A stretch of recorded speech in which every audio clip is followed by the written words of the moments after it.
Excelente. Bueno, vamos a seguir con nuestra serie. Estamos a punto de terminar esta serie de por qué, o esta sección de por qué no soy agnóstico. Y veíamos en clases anteriores, todo lo tenemos, por cierto, grabado en internet. Si quieren ver las clases anteriores por audio o por video, están disponibles para que las puedan acceder ahí. Y las primeras tres fueron de por qué no soy ateo. Creo que esa es una posición intelectualmente no la mejor. Y ahora estamos viendo por qué no soy agnóstico. Y platicábamos que si uno entra a la puerta del agnosticismo, si uno entra a la puerta del agnosticismo, y si esto funciona el día de hoy, ahí está ya. Si uno entra por esta puerta, se va a dar cuenta que el agnóstico es una persona que es diferente al gnóstico. Esto es agnóstico. Y el agnóstico no cree en Dios, pero no está listo para decir que Dios no existe. Esa es la posición del agnóstico. Es como diría Cantinflas, no sé si sí ni si no, lo más seguro es que quién sabe. Esa es la posición del agnóstico. ¿Ha visto la evidencia? A lo mejor no la ha visto, pero él simplemente dice, no sé. Y aquí quiero notar algo importante que va a ser relevante para lo que voy a hablar hoy. Cuando yo era niño, y esto tuve que verificarlo con fuentes más grandes que yo, pero cuando... no son pergaminos. Pensé que había dicho algo de vino, dije, pues ya me vio la presentación. Pero cuando uno es niño, no entiende lo que es la diferencia entre jugo de uva y vino. Bueno, yo aprendí a la mala. Cuando tenía como 4 o 5 años, hubo una reunión en mi casa. Y siendo descendiente de familia francesa, pues en las reuniones siempre había vino tinto. Y ese día había vino tinto en mi casa.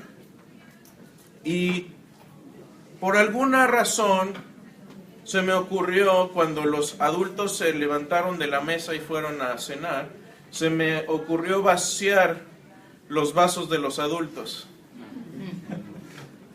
Bueno, es que hay dos versiones. Hay una versión que dice que fueron los fonditos, otra versión que dice que no, que me lo tomé todo.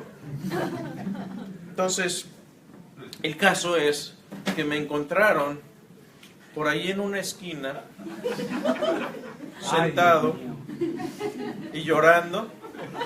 Aparentemente yo era un borracho depresivo de niño. Y bueno, después de eso tuve una bastante buena siesta, según lo que me cuentan mis fuentes. ¿A qué vamos con esto? Que jugo y vino tienen el mismo origen, tienen la misma composición, pero uno tiene alcohol y el otro no. Son cosas muy distintas. ¿Sí? Ahora no voy a hacer un argumento a favor o en contra del vino, simplemente les estoy pasando el dato de que son cosas distintas. Y cuando hablamos con amigos, yo cuando hablo con agnósticos, con ateos o con otra persona que discutimos de estos asuntos que son de mucha importancia, es de vital importancia definir de lo que estamos hablando, definir nuestras palabras. ¿Por qué esto? Porque hay veces que hablamos de estas evidencias, que sopesamos la evidencia y a veces no sabemos de qué estamos hablando. Y ahorita voy a profundizar en esto. Tiene que ver, por ejemplo, cuando hablamos de palabras como omnipotente. ¿Qué quiere decir que Dios sea omnipotente? ¿Qué quiere decir que Dios sea omnisciente? Entonces vamos a ver un poco de eso en esta clase, pero vamos a situarnos en donde estamos en la serie. Habíamos visto que vamos a sopesar diferentes tipos de evidencia y ya vimos la mayoría de ellas. Ya vimos percepciones positivas, ya estamos terminando, y después vamos a ver percepciones negativas. ¿Cuáles son estas? Bueno, estos son los argumentos que por lo general se usan a favor de la existencia de Dios, y las percepciones negativas son las que se usan en contra de la existencia de Dios, y las vamos a ver esas. Si hay alguna por ahí que ustedes han visto y que digan, ¿sabe qué? No cubriste esta, me gustaría verla, con mucho gusto la podemos analizar, pero esto es la mayoría de lo que uno ve, y lo estamos viendo como si fuera esto un juicio en la vida real. No estamos inventando nada que no fuera algo, que no sería algo que se podría ver en una corte de la ley de nuestros días. ¿Sí? ¿Están conmigo? Entonces veíamos por qué existe el bien y mal objetivos, de dónde viene la maldad y la bondad.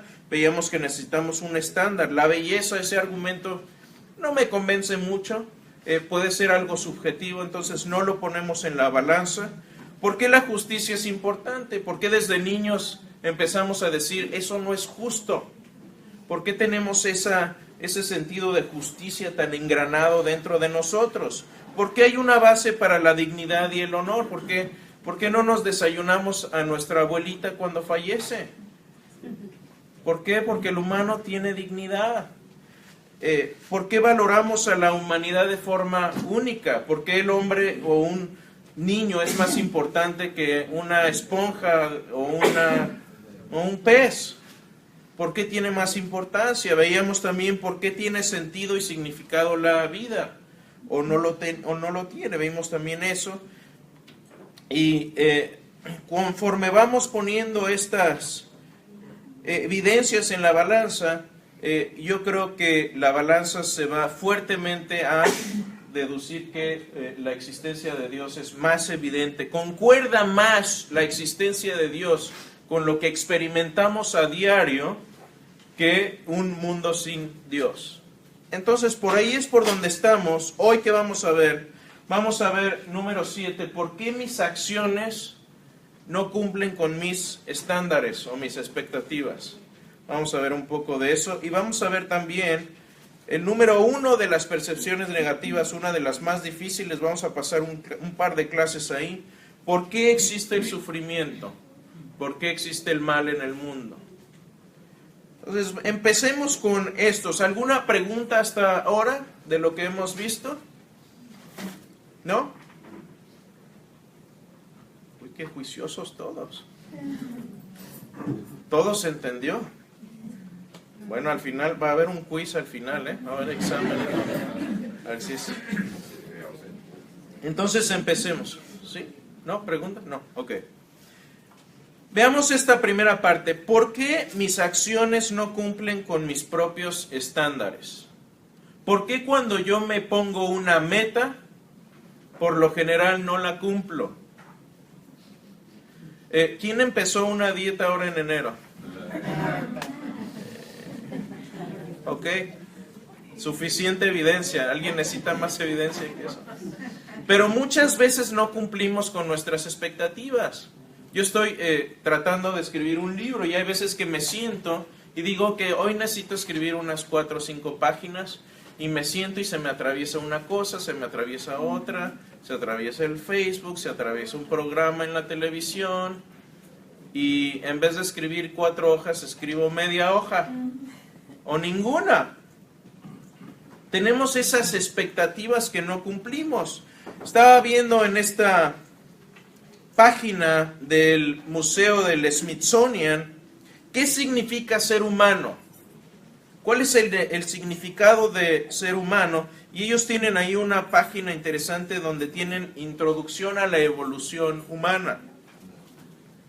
Y esto es lo que dicen en su página. Dicen, los primeros humanos migraron fuera de África probablemente hace unos 2 millones a 1.8 millones de años más o menos. Entraron a Europa después, esto hace como entre 1.5 y 1 millón de años. Eso es lo que dice el Museo Smithsonian.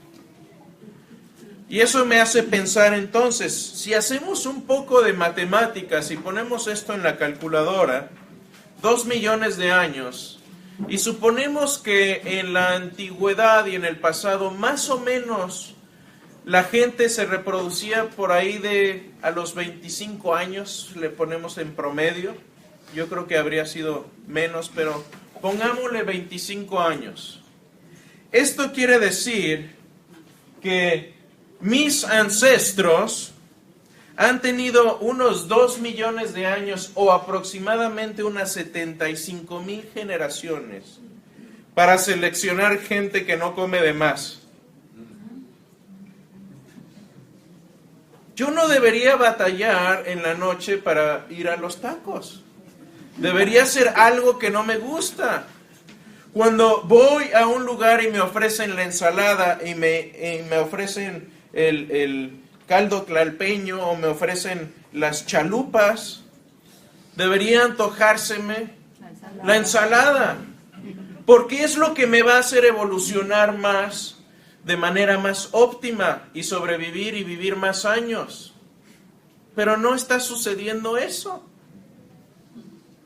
Me gustan los tacos. El Señor los creó. Sí, el Señor los creó, ¿verdad? Es evidencia de la existencia de Dios el taco. ¿Sí? Pasa como, miren, no les pasa como a Mafalda que dice, yo sé, debería perder peso, pero odio perder.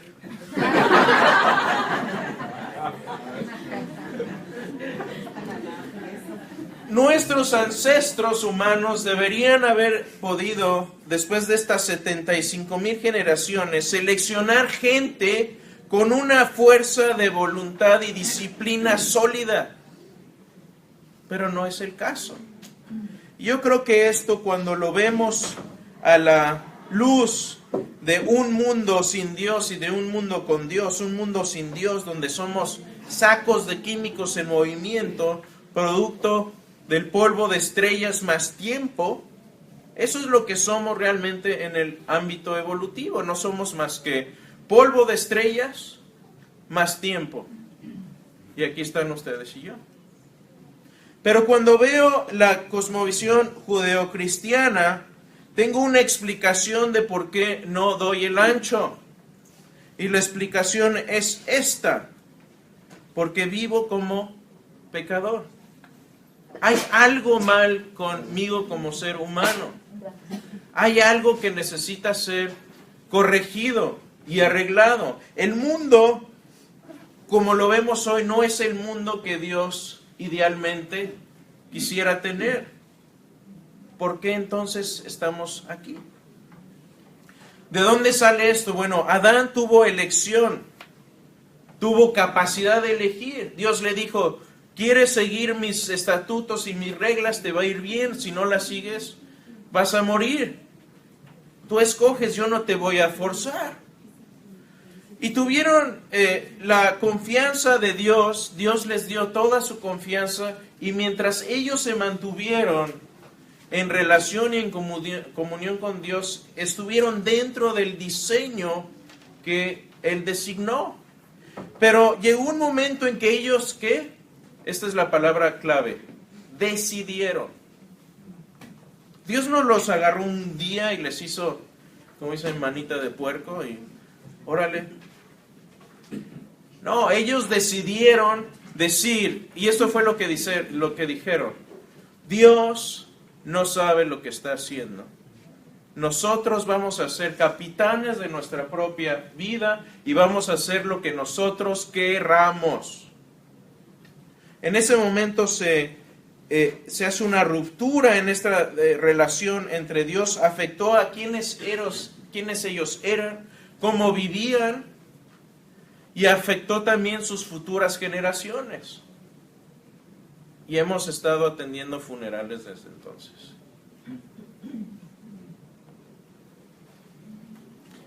Y eso es la razón por la que existe el mal en el mundo. Pero por un lado, ¿por qué existe el mal en el mundo? Y esto está relacionado con el tema que vamos a ver ahora. Dios permite el mal porque ¿sabe qué permite? Permite que haya libertad. ¿Sin libertad es posible amar? ¿Usted puede amar a alguien no voluntariamente? Es imposible. Pero fíjense, el mismo mecanismo que nos da la capacidad de amar a otros es la misma capacidad, es la misma facultad que nos da la capacidad de odiar a alguien. Y sin amor, sin libre albedrío no puede haber amor, pero libre albedrío también abre la puerta al mal.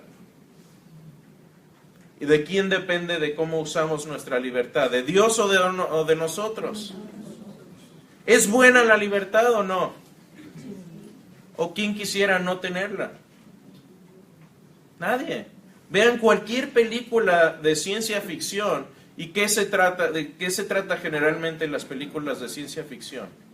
Tienes a los humanos viviendo y llega una raza externa y viene esta raza y trata de esclavizar al ser humano, y el ser humano lucha por su libertad y triunfa. ¿No ese es el tema general de las películas de ciencia ficción? Sin libre albedrío, ¿tendría sentido eso? No, mira un mundo de robots. Ah, mira qué padre. Eso no es lo que creó Dios. Dios nos creó como seres con capacidad de amar, pero eso requiere libre albedrío, que al mismo tiempo abre la puerta a que nosotros hagamos el mal o que hagamos el bien. Y el hombre escogió el mal. Pero esto me habla de que nuestra experiencia diaria, de que no damos el ancho, de que muchas veces no soy buen esposo, no soy buen padre, a veces no soy buen trabajador, no hago lo que debería hacer, no mantengo la dieta. Eso me habla y me es explicado mejor en un mundo con Dios que en un mundo sin Dios. Entonces, cuando vemos esto, lo agregamos a la balanza, no cumplo con mis estándares, esto mueve la balanza un poco más hacia la existencia de Dios. ¿Alguna pregunta hasta aquí? ¿Tiene sentido o no? ¿Explica nuestra experiencia diaria como personas o no? Si usted ve en su interior, ¿tiene sentido o no? ¿Sí? ¿Qué piensan? Parte participativa de la clase. Somos emocionales definitivamente. Somos, en un momento queremos hacer algo, es la emoción del momento. Es por eso yo siempre traigo eso a colación cuando la gente recibe al Señor. Y siempre es bueno cuestionarse si lo hiciste por emoción o es una decisión que verdaderamente tomaste. Sí. Como ser limpios. Yo me lavo los dientes a diario porque decidí ser limpio, claro. Porque me emociona y me lavo los dientes. Claro. Sí, a quien le gusta, ¿no? Pero cada vez que va uno con el dentista y que te hace limpieza, cuando uno fue diligente en su limpieza de los dientes vas bien contento. Pero cuando sabes que tienes medio año ahí de sarro atascado, no te dan muchas ganas de ir porque ya sabes que te van a regañar. Y a mí la mía siempre me regaña. Bueno, no siempre. Ahora veamos este siguiente apartado, este siguiente tema que vamos a hablar. ¿Por qué existe el sufrimiento? Es posiblemente, yo diría que si yo fuera ateo, este sería el argumento que yo usaría contra la existencia de Dios. Tal vez habría otro por ahí, pero si fuera yo ateo, este es el mejor argumento que tienen ellos contra la existencia de Dios. Pero vamos a ver que tristemente se voltea la tortilla. ¿Por qué? Vamos a verlo brevemente. ¿Por qué existe el mal y el sufrimiento? ¿Es esto evidencia en contra de Dios? ¿O es neutro? ¿O se voltea hacia la evidencia a favor de la existencia de Dios? ¿Qué piensan? ¿Qué piensan ustedes? ¿No les molesta que hay tanta maldad en el mundo? ¿No? ¿Por qué no lo arregla Dios? ¿Que no es Dios omnipotente? Sí, pero para eso nos da libertad y libre albedrío. Bueno, pero porque hay tsunamis y terremotos, cáncer, ¿no podría Dios eliminar el cáncer? Tú una vez marcaste mi vida con unas palabras que dijiste. Cuando hiciste el ejemplo de por qué los niños mueren de hambre. o por qué los niños mueren en África de la manera que mueren, y tú dijiste una vez que, bueno, porque sencillamente los padres decidieron tener una relación sexual, procrear al hijo y no tenían los fondos suficientes para cuidar a ese bebé. Entonces es más culpa nuestra, considero yo. Las enfermedades las hemos generado nosotros también. ¿Y el tsunami? Bueno, el tsunami también lo hemos generado nosotros con toda la contaminación, con todo el cambio ambiental que está pasando también en el Pero planeta. fíjate, en el tsunami, del lado del tsunami, del lado de la cosmovisión sin Dios, el tsunami le da comer a los cangrejos. Así que, ¿por qué está mal? ¿Por qué nos molesta? ¿Por qué al ateo le molesta tanto que el tsunami agarra y mata a tanta gente que se ahoga en el mar? Pero como decía un maestro mío, pero los cangrejos se dan un buen buffet. Suena gacho, como decimos, pero es cierto, sí. Bueno, a mi triste o pobre modo de ver las cosas, cada generación somos consecuencia de generaciones pasadas. Venimos arrastrando dentro del desarrollo muchas enfermedades que se fueron desarrollando por muchos errores de higiene, Bueno, es que también es Ajá. derivado del pecado. Cuando Exacto. Adán y Eva pecaron, ¿qué dijo Dios? Dios maldijo la tierra. ¿Sí? Y en vez de disfrutar, ahora vas a cosechar entre espinos y abrojos. ¿Saben lo que es un abrojo? ¿Alguien sabe lo que es un abrojo? Los que crecieron aquí en el monte saben lo que es un abrojo. Cuando yo salía con mi perro a pasear, vivíamos en el monte, en Querétaro, y cuando regresas y te quitas los zapatos, en los calcetines tienes unas bolitas de espinas pegadas. Bueno, esas cosas son resultado de la caída del hombre. Son abrojos. Sí, entonces a lo que continúo, hemos visto que igual, por la mayoría de las guerras son por ambición, por poder. Entonces, lamentablemente se lleva por los pies a toda la humanidad. Porque entre los que quieren ayudar y en los que quieren salir de la guerra, siempre va a haber un desacuerdo y todos vamos a sufrir consecuencias económicas, de todo. Claro. Respecto a lo natural, somos criaturas. O sea, también nosotros nos renovamos, así como es la muerte, así es la vida. O sea, la muerte no es tan catastrófica, hablando así, somos parte del medio ambiente. Tenemos que morir una parte. Y para nosotros como cristianos, ¿es la muerte lo peor que te puede pasar? Alguien aquí me dijo una vez, me gustó esa analogía, es un cambio de domicilio. Es un cambio de domicilio. ¿Viste tú, Aida? Me gustó eso. Se me quedó. Es un cambio de domicilio. Sí, Alex. En relación a lo del bien y el mal, entiendo yo que esa doble opción existía incluso antes de la creación. Porque en la caída de los ángeles, por ejemplo, Sí. sabemos que ellos eligieron la otra parte del mal. Apocalipsis es un libro bien interesante. Hay un párrafo muy pequeño ahí que dice, y hubo guerra en el cielo. ¿Por qué hubo guerra en el cielo?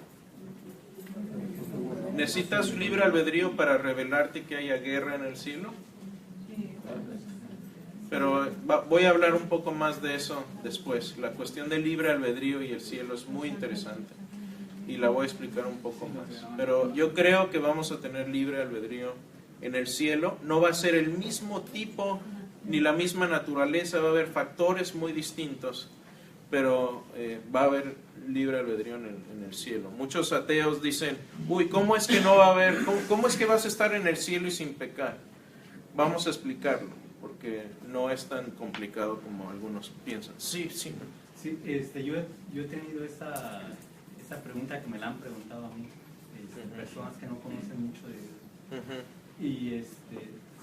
Y es muy difícil explicarles si ellos no tienen las bases fundamentales. porque Sí. lo primero que te dicen es no es que Dios es amor. Lo que pasa es de que ellos piensan que solamente Dios es eso, y no saben también que Dios es justicia. Claro. Eso siempre es un... Y entonces Claro. ahí es donde ellos todavía no alcanzan a comprender de que sí, Dios es amor, pero también debido al pecado nosotros estamos teniendo las consecuencias de lo que Claro. nuestros padres sembraron. Y es lo que hacemos con nuestros hijos. Cuando nuestro hijo está duro y duro que quiere jugar con cerillos. Quiero jugar con cerillos, quiero jugar... No, te vas a quemar, te vas a quemar. ¿Qué pasa cuando se quema? Mi papá tenía un método, no con nosotros lo hizo, pero teníamos un perro que le gustaba rascar las macetas y las plantas. Las arrancaba. Y ya estaban cansados del perro. Entonces dijeron, bueno, vamos a educar al perro. ¿Qué hicieron? Agarraron y aquí los amantes de los perros, nosotros tenemos perros, los amamos. Era una ratonera chiquita, le agarró una ratonera pequeña y la puso ahí en las macetas. El perro un día llegó, empezó a escarbar, cepilló la pata, fue un lloradero de perro. Sí, no le pasó nada, no se la rompió ni nada, no se preocupen. Pero aprendió la lección porque mi papá ya después nada más ponía la ratonera ya descargada ahí y ya no se acercaba. Pero a veces no aprendemos más que con sufrimiento. Es un gran maestro. Vamos a agudizar esto un poco, vamos a levantar un poco la atención. Por cierto, he enseñado todo un curso completo de esto, son como 16 lecciones, nada más de este tema. Si quieren verlo, lo pueden ver en mi página, ahí está, se los puedo dar, está en audio, y el PowerPoint y el escrito. Pero Bart Ehrman es un erudito del Nuevo Testamento muy conocido en Estados Unidos, en español se han traducido sus libros, ha vendido miles de libros. Y parte de la razón principal, este hombre era creyente, era cristiano, y él se alejó del cristianismo. De hecho, estuvo en varias escuelas con algunos de mis maestros. Y escribió un libro que se llama El Problema de Dios. Y el problema de Dios, en el libro, él escribe toda cantidad de cosas de por qué Dios no existe basándose en el mal. Por cierto, uno de mis maestros y amigos y mentores, el Dr. Clay Jones, en su página en inglés, si lo quieren leer, contestó paso por paso cada una de estas cuestiones en su libro. Si las quieren leer a detalle, él las tiene. Pero esto es lo que dice Bart Ehrman. Si hay un Dios todopoderoso y amoroso en este mundo, ¿por qué hay tanto dolor insoportable y sufrimiento indecible? El problema del sufrimiento me ha asediado durante mucho tiempo. En última instancia fue la razón por la que perdí mi fe. Sigue. ¿Dónde está ahora este Dios? Si Él entró en la oscuridad y marcó la diferencia, ¿por qué todavía no hay diferencia? ¿Por qué los enfermos aún están atormentados por un dolor indescriptible? ¿Por qué los bebés todavía nacen con defectos de nacimiento? ¿Por qué los niños pequeños son secuestrados, violados y asesinados? ¿Por qué hay sequías que dejan a millones de muertos de hambre, sufriendo vidas horribles y excruciantes que conducen a muertes terribles y atroces? ¿Por qué? Y no termina ahí. Dice, si Dios intervino para librar a los ejércitos de Israel de sus enemigos, ¿por qué no interviene ahora cuando los ejércitos de tiranos sádicos atacan salvajemente y destruyen aldeas enteras, pueblos e incluso países? Si Dios está obrando en la oscuridad, alimentando a los hambrientos con la milagrosa multiplicación de los panes, ¿por qué un simple niño, muere cada 5 segundos de hambre, cada 5 segundos? ¿Les molesta esto? Fíjense en algo. En el cristianismo, a diferencia del budismo, como vamos a ver después, el budismo, ¿saben qué dice ante el dolor? No existe. Nirvana, con nirvana lo eliminas. ¿Sí? El dolor no existe. respira un poco, haz. Y el dolor es ilusorio. No, el dolor es algo real. El dolor es algo, el sufrimiento es algo que experimentamos todo el tiempo. Y el cristianismo no lo elimina como tratan. Pero fíjense en algo muy importante. El hecho de que nos molesta esto que dice Bart Ehrman es una indicación de que estamos programados desde nuestro interior, como decíamos, para tener un sentido de justicia. Nos molesta. Pero en una cosmovisión sin Dios, en el ateísmo, ¿qué decimos? ¿Cuál es la explicación? Bart Ehrman no ha resuelto el problema del mal. Simplemente le ha quitado la esperanza a su cosmovisión. No ha resuelto el problema. De todos modos tiene que explicar por qué sucede. Entonces, si le molesta tanto, debería ser eso indicación de que hay algo, porque si no, sería como ver el tiburón que se come a la foca y decir, bueno, ¿por qué me molesta eso? Es natural, es el mundo normal. ¿Por qué mueren niños? Bueno, es algo normal. Pero lo curioso, fíjense, lo curioso de esto es que cuando vamos y vemos tragedias que aquí han sucedido, ¿se acuerdan de las inundaciones? Yo no vi a la sociedad de ateos y agnósticos reconstruyendo casas, ustedes sí. ¿Vieron ustedes a la iglesia satánica de Spring, que hay una aquí, se llaman luciferianos? ¿Los vieron haciendo bulla y ayudando a limpiar las calles? Y no es que vaya a hacer ruido, pero yo vi al pastor aquí de nuestra iglesia sacando alfombras mojadas y enlodadas. Porque Dios nos manda ser sus manos y ser sus pies. Eso es lo que Dios está haciendo para aliviar el mal en el mundo. Usarte a ti y a mí. Curiosamente, los que más se quejan de esto son los que menos hacen. Por otro lado, vamos a ver, ¿qué tipo de Dios explicaría el sufrimiento? ¿Qué tipo de mundo explicaría el sufrimiento? Y tercero, ¿qué tipo de humanidad explicaría el sufrimiento? Vamos a ver estas tres partes, pero al igual que la cuestión de que el vino no es lo mismo que jugo de uva, hay diferencias que debemos notar, porque muchas veces cuando pensamos en estas cuestiones, lo primero que dice uno es, Dios debería, puntos suspensivos. En el momento en que decimos Dios debería, estamos empezando a hacer a Dios a nuestra propia imagen y semejanza. Dios debería esto, Dios debería el otro. En lugar de entender las consecuencias de un mundo con maldad, nos ponemos a cuestionar. Ahora, no saben cuántas conversaciones he tenido con amigos ateos en la cuestión de la omnipotencia. La palabra omnipotente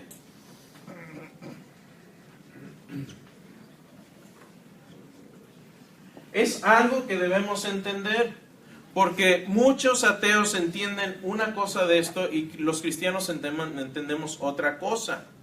Para el escéptico muchas veces esta palabra quiere decir, Dios puede hacer lo que quiera. Dios puede hacer absolutamente todo lo que Él quiera. Puede hacer incluso cosas ilógicas. Pero ¿de dónde viene esto? ¿Han oído la paradoja de la omnipotencia que dice, bueno, ¿podría Dios crear una piedra tan grande que ni siquiera Él la pueda levantar? Son tonterías de kindergarten esto, discúlpenme. No lo deberían usar. Y yo tengo un video por ahí en mi página donde pongo a un filósofo ateo contestando eso, porque es de primaria. Es la consecuencia de no entender este tipo de palabra. La palabra omnipotente, como se traduce, viene de un vocablo griego que se llama panto, krator. Son dos raíces. Panto quiere decir, o pantos, es todo, y esto quiere decir gobierno o poder o dominio. De aquí viene la palabra democracia.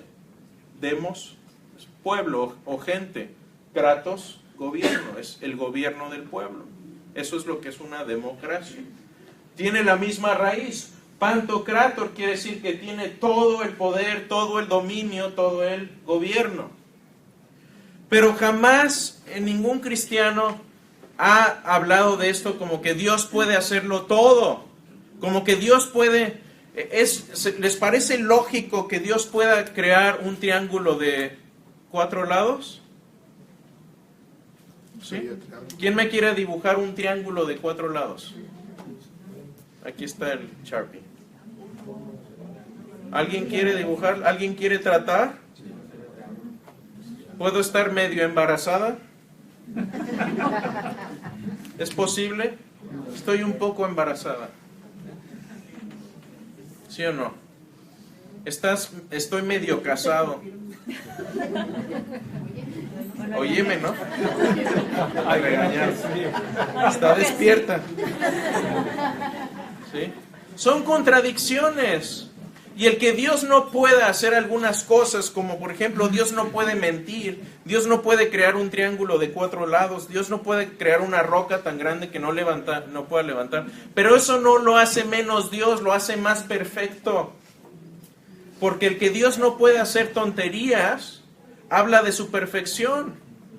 Uno no es más perfecto porque no puede hacer este tipo de cosas ilógicas. Uno es más perfecto porque es coherente en su naturaleza. Y a veces muchos amigos ateos con los que hablo, y tengo un artículo acerca de esto, si lo quieren leer, ahí está. Pero ¿Dios puede forzar a alguien a hacer algo libremente? Este es el centro de la cuestión del problema del mal. ¿Dios puede hacer que hagas algo libremente? Si te está haciendo Dios que hagas algo, entonces ya no lo estás haciendo libremente. Y por cierto, es una de las razones por las que no soy calvinista. Pero esa es otra cuestión, esa es toda otra clase. Entonces, cuidado con pensar que Dios debe ser lo que yo quiero en vez de descubrir quién Dios es. Debemos de buscar y de descubrir quién Dios es. Por el otro lado, Dios no es el detector de alcohol celestial tampoco. Tú tienes libertad de tomarte unas copas de vino si quieres y salir borracho y atropellar a alguien. Dios no te lo va a detener. Pero estás siendo irresponsable. Ahora, cuando esto sucede, ¿es culpa tuya o es culpa de Dios? Si tienes un hijo mayor de edad irresponsable y le pasa esto, ¿quién va a la cárcel, tú o él?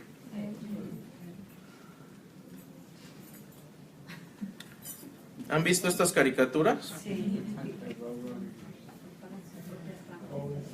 A veces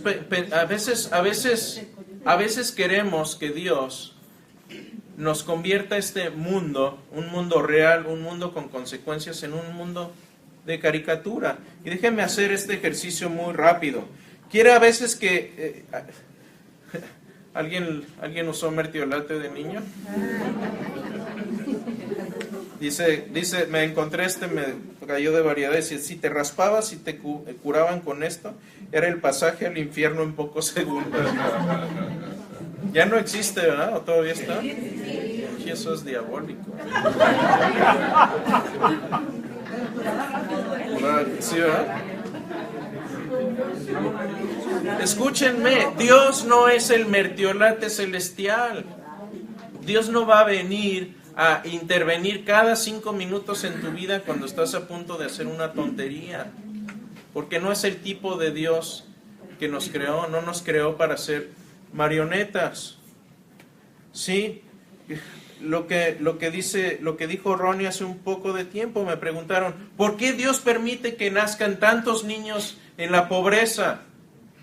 Está fácil esa, muy fácil de contestar esa. Porque hay una cuestión aquí que esto es clase de biología, pero el hombre produce una célula que se llama espermatozoide y la mujer produce una que se llama óvulo. Y cuando un espermatozoide se une con un óvulo, de aquí sale un bebé. Y si este espermatozoide y este óvulo pertenecen a papás que viven en la pobreza, entonces este niño va a nacer en la pobreza.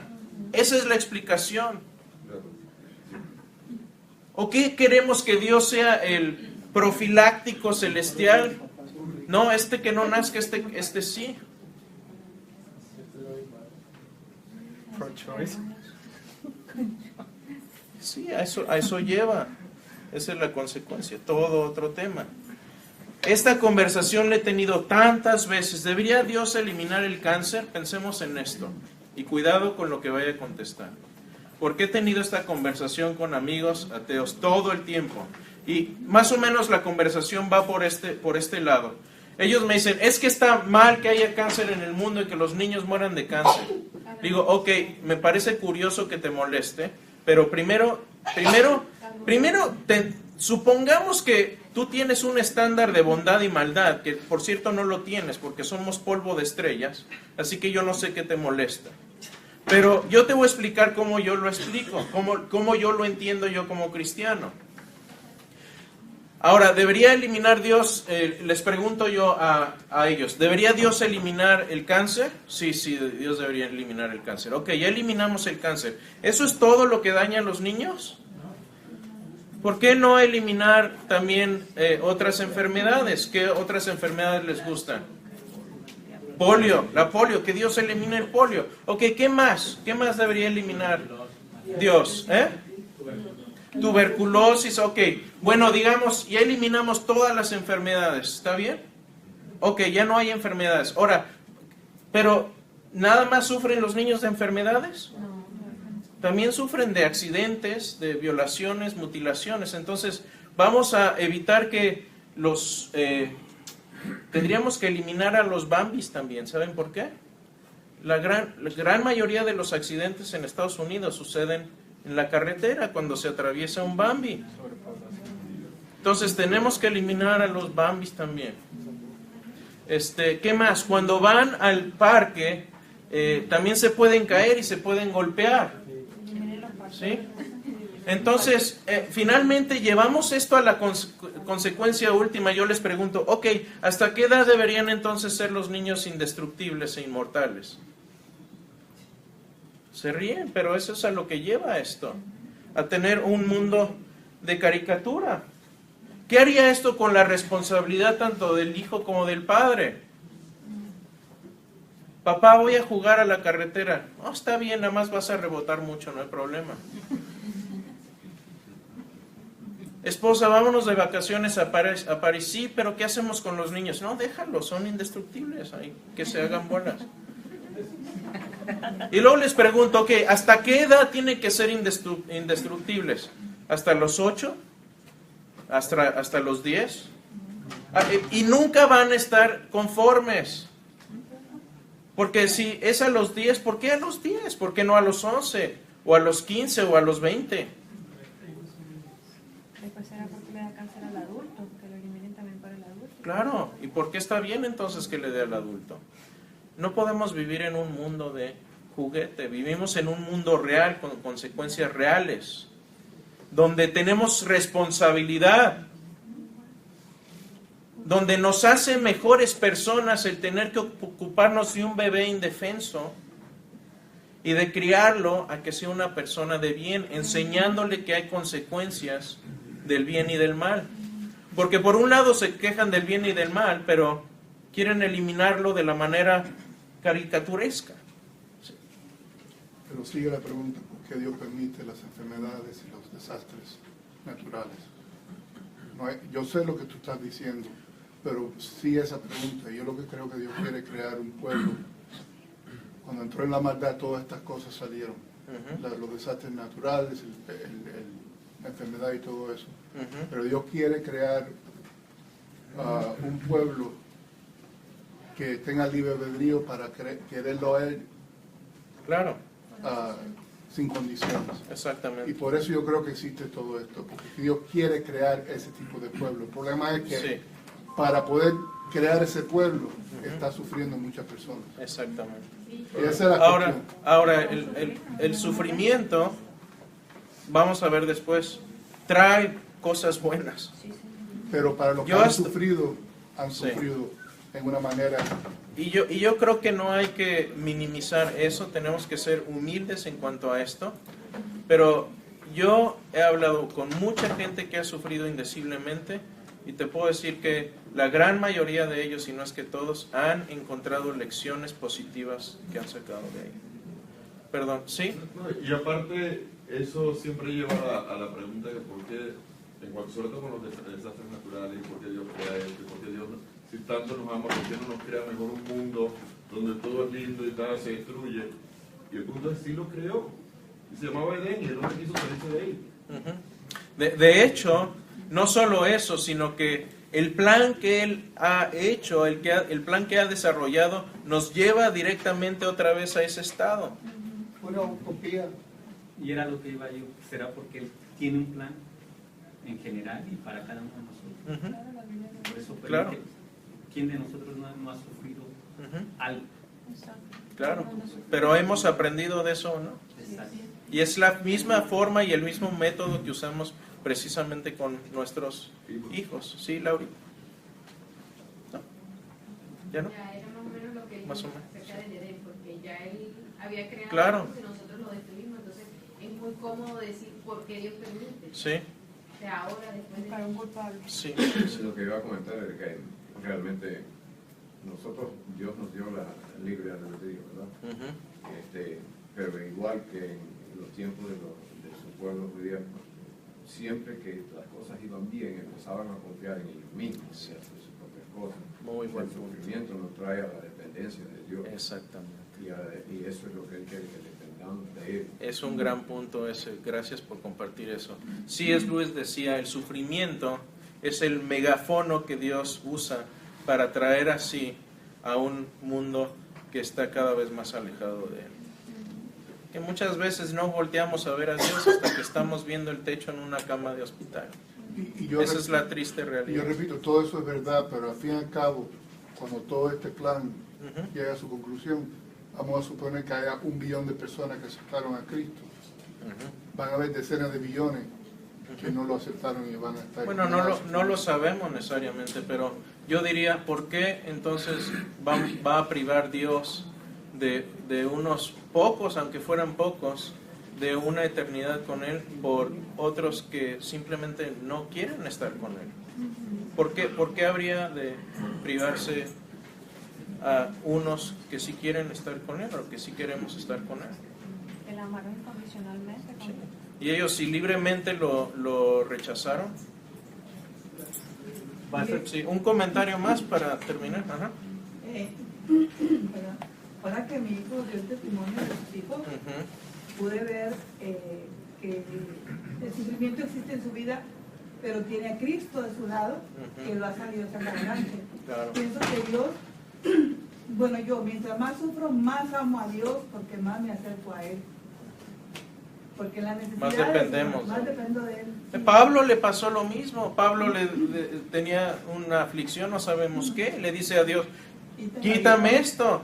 Y Dios le dice, no, eres mejor con esa aflicción. Porque si se la quitaba, yo pienso que Eres eso mejor pasaba. persona con esa aflicción que lo que sería si te la quitara. ¿Puedo leerte ese versículo? Sí, sí. Señor, que lo quite de mí, y me ha dicho, bástate de mi gracia, porque mi poder se perfecciona en la debilidad. Por tanto, de buena gana me gloriaré más bien en mis debilidades, para que repose sobre mí el poder de Cristo. Déjenme pasarles un video muy rápido que resume lo que vamos a estar viendo en esta clase y la que sigue. ¿Me ayudas con la luz? Is God good? If He is, why is there suffering and evil? Let's assume for the moment that God is all-powerful. This means that God can do anything that is logically possible. So He can create galaxies and subatomic particles and rainforests and you. But God cannot do what is logically impossible. He cannot make a square circle or a one-ended stick. So can God make a rock so big that he can't lift it? No. So what if, when God created human beings, he wanted them to be free? Freedom's a good thing. But if humans are to be free, they cannot be forced to obey God. Because freedom without choice is like a square circle. It's a logical contradiction. No choice, no freedom. God didn't want robots. He wanted real people. The first humans endowed with the awesome power of free choice abused their freedom. The tragic consequences of their bad choice and our bad choices ripple across the world. God is responsible for the fact of freedom, but humans are responsible for their acts of freedom. But let's remember, we don't suffer alone. God will put an end to suffering and evil. And God became a man to suffer with us. God is good, and he wants real people like you to know him, but the free choice is yours.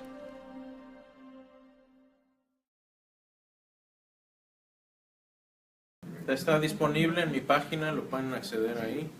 Pero es cierto, Dios no nos abandonó con la maldad aquí, mandó a su Hijo, Él mismo de manera justa viene y resuelve el problema sin hacer violación a quien decía su justicia.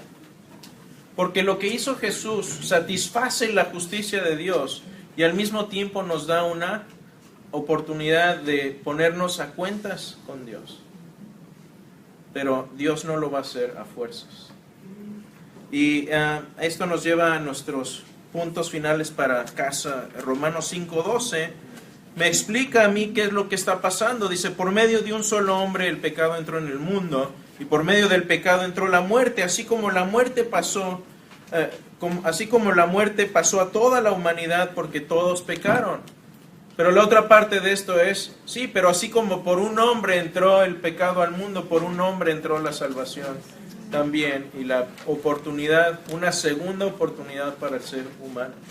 Fíjense, el ser humano es el único ser que se ha rebelado contra Dios abiertamente y aún tiene la oportunidad de reconciliarse con Él. Hay una escritora judía que cuando que cubrió los juicios de los nazis, Hannah Arendt se llama, y ella escrito en un libro que se llamaba La banalidad del mal, escribe esto, dice, el problema principal de la gente como Eichmann, por cierto, era el administrador del campo de concentración de Auschwitz, donde murieron millones de judíos.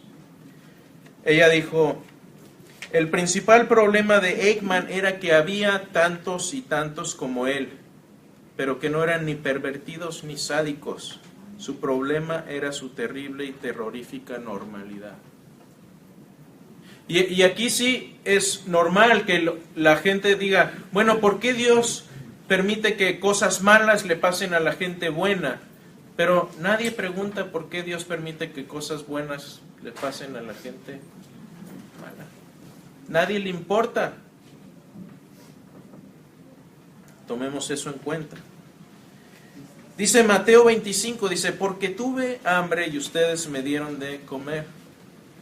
Dios está esperando que nosotros seamos las manos y los pies. Esto es del sermón, en el sermón del monte. Él instruyó a su gente a ir y ser sus pies y hacer la labor, hacer su trabajo. La pregunta de qué es lo que está haciendo Dios para aliviar el mal en el mundo, la debemos responder nosotros con acciones. Y finalmente, Génesis 3:17 dice, será maldita la tierra por tu culpa. Escúcheme algo, no vamos a hacernos ilusiones. El mundo tiene cosas muy buenas, pero esto no es el paraíso, esto no es el mundo original que Dios diseñó. Estamos en un campo de batalla, pero tengamos esperanza porque el general ya desembarcó. Y llegó hace más de 2000 años y quiere que te unas tú a su lucha contra el mal. Pero tiene que empezar con nosotros.